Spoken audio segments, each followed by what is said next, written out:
Hey everyone, James Lynch here doing a quick reaction video to the news that former UFC light heavyweight champion Jamahal Hill appears to be moving to heavyweight. He just announced this on his channel, Championship Rounds, grabbing the clip here. Let's watch this and then I'll talk about this move to heavyweight for Jamahal Hill. Let's have a listen in.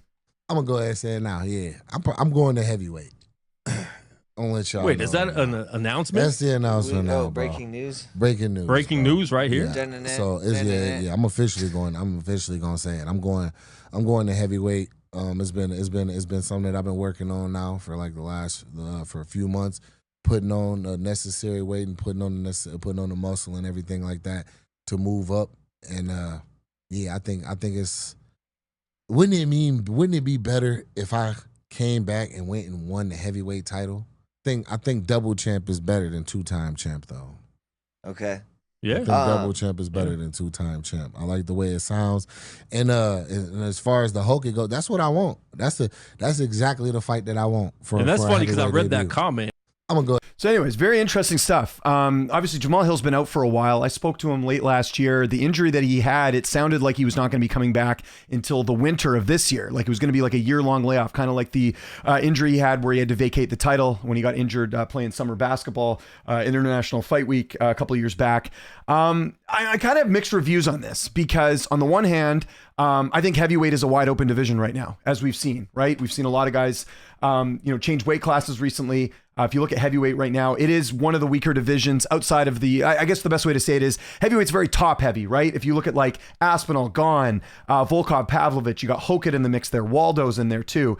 After that, it kind of dips off a little bit, like Blades is coming off a loss to Hokit. You still got Spivak hanging around, but it is probably one of the weaker divisions that the UFC's had in a very long time. Right? Like I equate it to when Tim Sylvia was champion way back in the day and Pride had all the best heavyweights. That's kind of where I feel like we're at now. And obviously we don't even know if Aspinall is going to be back anytime soon. He still isn't cleared. So there is like, I get it from that perspective for Hill where it's like, you could really break through there as opposed to light heavyweight, which I think is a little bit more stacked. I think if you look at some of the names in there and some of the fighters that are on the come up. The thing I'm concerned with is, and we saw this in the Alex Pereira fight on the weekend at the White House card, is Hill putting on this weight? Is he going to be a lot slower? Like you add in the injuries as well. Like I think we've seen Hill the last couple fights not really have that pep in his step like we saw earlier in his career prior to the injuries. And I do wonder if the injuries have led to that as well. And I just think adding that weight on, like, is it going to be a hindrance for him? Is he going to look slower? He's going to have the same reflexes and all that. It's something we'll have to kind of see if this does end up coming to fruition. Now, obviously Hill's been rehabbing and doing all that stuff. So we'll have to see kind of when he's ready to return and how he looks. And I just think if we learned anything from the Pereira fight, you don't want to gain too much weight because if you do that, then you're going to be kind of slow and not as athletic. And that's part of the reason why Hill had success at 205 prior to the injuries was his speed and the fact that he did move very quickly for a 205er. So like I said, I think it's kind of mixed here because like I said, he does sound like he's bulking up and all that. How is he bulking up? How's that going to look? I just have to question that a bit just because we have seen certain fighters move up from light heavyweight to heavyweight and look a little bit slower. Like Pereira, Ryan Spann, I'd say is a little bit slower at heavyweight too. But we'll see. Again, like Hill's, in Vegas primarily. He's from Michigan, obviously, but I'm assuming he's working with the PI and kind of figuring that out. By the way, I am supposed to interview Jamahal Hill pretty soon. We were supposed to do it, I think, last week before. Maybe this week, if not next week, we'll get something. But I have been in contact with Jamahal Hill and expect an interview soon because I want to know like what he's doing to bulk up. Like, does he look at Pereira and say like, hey, he looked a bit slower. Do I not want to gain that much weight? Like, it's pretty interesting here. Now, as far as him fighting Josh Hokit, I don't think that's in the cards for the UFC. Just as a guess, just because Hill's been out so long. I know Hill's a former champion, but it's a new weight class. I don't think the UFC is going to want to book that fight. And also, Hokit just fought, looked like he didn't take a ton of damage. I imagine Hokit will fight again this year. Does that timeline line up when Hill's ready to come back and when he's cleared? That's some answers we got to get from Jamahal Hill here. So we'll have to sort of see that and figure that out a little bit and see if that's, makes sense. But just my gut feeling is I don't think that's a fight that's going to happen. I think I said it on my video yesterday, the matchmaking video. I think you do Hokit and Pereira. That's the fight to make. I think you put that together because those are two big names in the weight class. With Pereira losing, you got to get something out of him at heavyweight. I don't think Pereira is planning to go back to 205. That's just kind of my guess right now because he does cut a lot of weight. I mean, he was 250 for this heavyweight fight. So I think him getting down to 205 would be tough. And I don't know if Pereira wants to do that. I also think that I think there's, different fights for him at heavyweight, Pereira. And so there's more options. Like really the only guy that Pereira hasn't fought at light heavyweight is Ulberg, but outside that he's fought a lot of these guys already. So I wonder if Pereira does end up saying. So that's why I think Pereira Hokit makes sense. You imagine though, like if Hokit and Hill, the energy would be totally off. Hill, trying to talk a bit of trash, and then Hokit being like kind of weird. I think that would be an odd sort of pairing there. But yeah, I think part of Hill moving up, and like I said, if I do end up getting to interview him, curious to hear his thoughts on this. But I do wonder if part of it is it's a little bit more wide open in this weight class. Like if you look at light heavyweight right now, you got Alberg.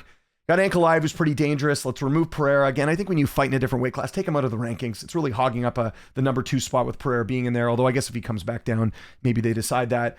You still got Yuri in the mix, but Hill's lost to him. You got Blachowicz, who, we'll see what he looks like. He's been out for a bit and has had some injuries. Khalil Roundtree, obviously, Hill fought as well. You got Paulo Costa.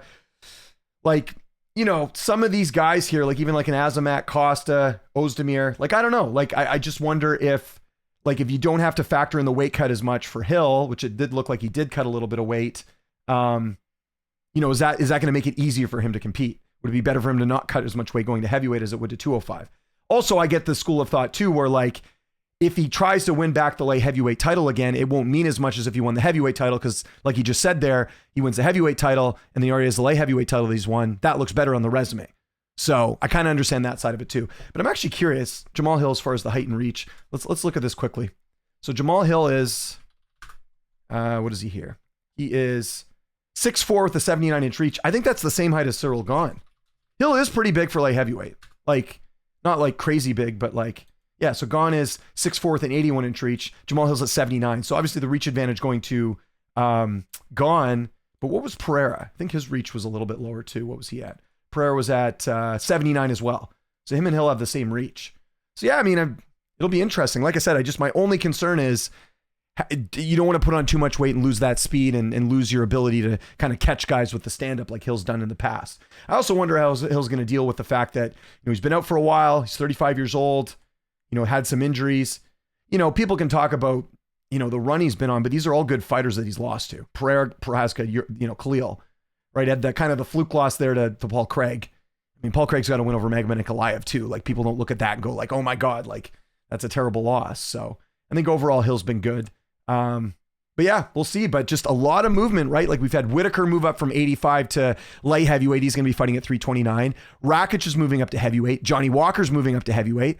I do wonder with a lot of these guys, they're looking at like, do I want to cut this weight? And look how weak heavyweight is right now. Maybe it's a good opportunity for me to, find new life there. So I get it from Hill's perspective. Like I said, my concern is adding on too much weight, losing some of the speed. That would be my only thing. Cause it did look like that with Pereira on the weekend, but we'll see what happens here. So I want to know what you guys think in the comment section below. Do you think this is a good move? What should Hill's first fight be? Like I said, I don't think it's going to be Hokit.